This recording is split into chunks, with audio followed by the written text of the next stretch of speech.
తిరుపతి జిల్లా ఓజిలి మండలంలో పోయిన నెల 27వ తేదీన అత్తివరం గ్రామానికి చెందిన ఎల్లు గురుమూర్తి రోడ్డు ప్రమాదంలో చనిపోయిన విషయం అందరికీ విదితమే. అయితే ఈ రోడ్డు ప్రమాదంలో పలు అనుమానాలు ఉండడంతో ఎల్లు గురుమూర్తి కుటుంబ సభ్యులు పోలీసులకు ఫిర్యాదు చేశారు.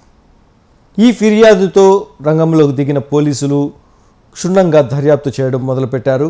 దర్యాప్తులో ఇది రోడ్డు ప్రమాదం కాదని పక్కా ప్లాన్తో చేసిన హత్యగా పోలీసులు నిర్ధారించారు.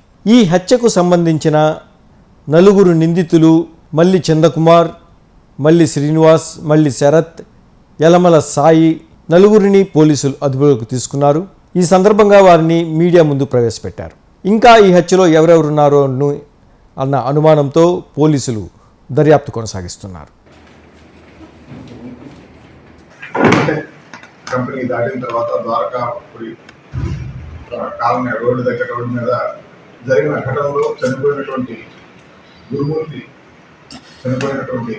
ఎల్లు గురుమూర్తి చనిపోయిన సంఘటనకు సంబంధించి ఆయుడుపేట పోలీస్ స్టేషన్ లిమిట్స్లో క్రైమ్ నెంబర్ 145/2025 కేసు నమోదు చేయడమైంది. ఆ కేసులో గురుతేజ మృతుడి కేసు దర్యాప్తుని నాయుడుపేట టౌన్సీ బాబీ గారు దర్యాప్తు చేసిన తర్వాత దాని మీద ఈరోజు ఉదయం నలుగురు ముద్దాయిలను అరెస్ట్ చేయడం జరిగింది. వాళ్ళు Malli Chandu son of Babu, Malli Srinivasulu son of Kotaiah, Malli Sarath son of Chenchaiah. వీళ్ళు ముగ్గురు అత్తివరం విలేజ్ ఓజిలి మండలం. యలమల సాయి అని వీళ్ళ బంధువు నెల్లూరులో ఉన్నాడు. ఈ నలుగురిని అరెస్ట్ చేయడం జరిగింది. ఆ కేసు పూర్వపరాలు చూసేటప్పటికి అత్తివరం విలేజ్లో అంతకుముందు ఉన్నటువంటి వాళ్ళకున్నటువంటి మనస్పర్ధలు, వాళ్ళని ఎవరైతే ఎక్యూజ్డ్కి వాళ్ళ కంపెనీలకు నీళ్లు తోడుకునే విషయంలో కానీ, కంపెనీలో కూలీ పని చేసే విధానంలో కానీ వాళ్ళ ఉద్యోగాలు మాన్పించారనేటువంటి కక్షతో వాళ్ళకి ఆర్థికంగా చాలా కష్ట నష్టాలు కలిగించారనేటువంటి ఉద్దేశంతో మళ్ళీ ఎల్లు గురుమూర్తిని చంపాలనేటువంటి ఉద్దేశంతో అవకాశం కోసం ఎదురు చూస్తూ ఆదివారం రోజు సాయంత్రం గురుమూర్తి, అనిల్ రెడ్డి అనే ఇద్దరు బైక్ మీద వస్తూ ఉంటే అత్తివరం విలేజ్ నుంచి నాయుడుపేట టౌన్కి వస్తూ ఉంటే సాయంత్రం 5:30 గంటలప్పుడు వాళ్ళని చూసి ఇమీడియట్గా తను అనుకున్నటువంటి ప్రకారం తన అన్న వరుస అయినటువంటి శ్రీనివాసుని పిలిపించుకొని, తన బావ వరుస అయినటువంటి సాయిని పిలిపించుకొని, ఆల్రెడీ అంతకుముందు శరత్ అనే అతను కూడా కజిన్ బ్రదర్ అవుతాడు. వీళ్ళు నలుగురు ప్లాన్ చేసుకొని అతనికి ఉన్నటువంటి దోస్తు వెహికల్ ఒక 4 రోజుల క్రితం కొన్నాడు. అంతకుముందు అతను 2 వెహికల్స్ వాడుకొని హైరింగ్కి వెళ్ళేవాడు.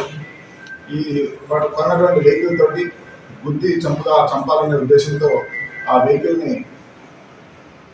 వెహికల్ తోటి వాళ్ళ శ్రీనివాసులు, ఎల్లు గురుమూర్తి మరియు అనిల్ రెడ్డి రాత్రి 8:30 తర్వాత సుమారుగా 9 ఆ ప్రాంతంలో బయలుదేరి నాయుడుపేట నుంచి అత్తివరం వెళ్ళేటప్పుడు సమాచారం కోసం మళ్ళీ శ్రీనివాసులను ఉపయోగించుకొని మళ్ళీ శ్రీనివాసులు సమాచారం చేసి బయలుదేరారు. అన్న తర్వాత ఆ వెహికల్ని ఒక సైడ్ ఆపి ఆ వెహికల్ తోటి గుద్దినప్పుడు ఆ అనిల్ రెడ్డి అనే అతను బండి నడుపుతున్నటువంటి అనిల్ రెడ్డి లెఫ్ట్ సైడ్ పడిపోతాడు.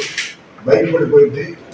బండిలో పిలియన్ డ్రైవర్గా ఉన్నటువంటి ఎల్లు గురుమూర్తి ఆ గుద్దడం వల్ల ఫోర్స్ పైకి ఎగిరి విండ్షీల్డ్ మీద పడి ఆ తర్వాత ముందుండేటువంటి 2 చక్రాల మధ్యలో ఇరుక్కుపోయి అలా లాక్కొని వెళ్ళిపోతాడు వెహికల్ని. ఆ మనిషిని కూడా విపరీతమైన గాయాలు అయిపోయి ఎడం పక్క అతను చనిపోవడం జరిగింది.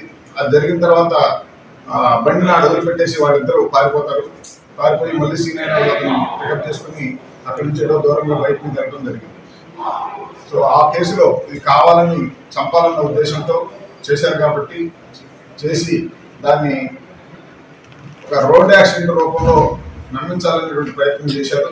కానీ కేసు దర్యాప్తులో మొదటి నుంచి అది అనుమానం జరిగినటువంటి విధానాన్ని బట్టి, దానికి నంబర్ ప్లేట్ తీసేసిన దాన్ని బట్టి, దానికి సైడ్ ఉన్నటువంటి నంబర్ని రిమూవ్ చేసిన దాన్ని బట్టి, ఈ అనేకటువంటి కారణాల వల్ల సీసీ కెమెరా ఫుటేజ్ టెక్నికల్గా వచ్చినటువంటి సీసీ కెమెరా ఎవిడెన్స్ వల్ల వీటన్నిటిని బట్టి